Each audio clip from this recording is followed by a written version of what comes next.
আমি এখন milestone school and কলেজের ভিতরে। এটা 5 নম্বর ভবন, মেয়েদের ক্লাস ইন্টারের। বাচ্চারা খেলাধুলা করছে, স্কুল অ্যান্ড কলেজ ছুটি হয়ে গেছে। আজকে ওয়েদারটা ভালো না, আকাশ একটু মেঘলা মেঘলা। এই জায়গা দিয়ে বিমানটা দুর্ঘটনা হয়, এই জায়গা দিয়েই এই হায়দার আলী ভবনে পড়ে। এটা হলো হায়দার আলী ভবন, বাচ্চাদের ক্লাস। এই ভবনে দুর্ঘটনা হয়। এটা একটা ষড়যন্ত্র কিনা যায় না। তো এই ভবনটার ভিতরেই বিমানটা পড়ে এবং টিন দিয়ে এখনও বেড়া দেওয়া, এখনও মানুষ ভিড় করে।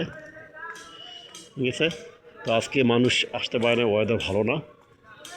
এটা স্কুলের সামনে আশেপাশে কোনো ভবন বা বিল্ডিং থাকাটা একেবারে ঠিক না। সরকারের দৃষ্টি আকর্ষণ।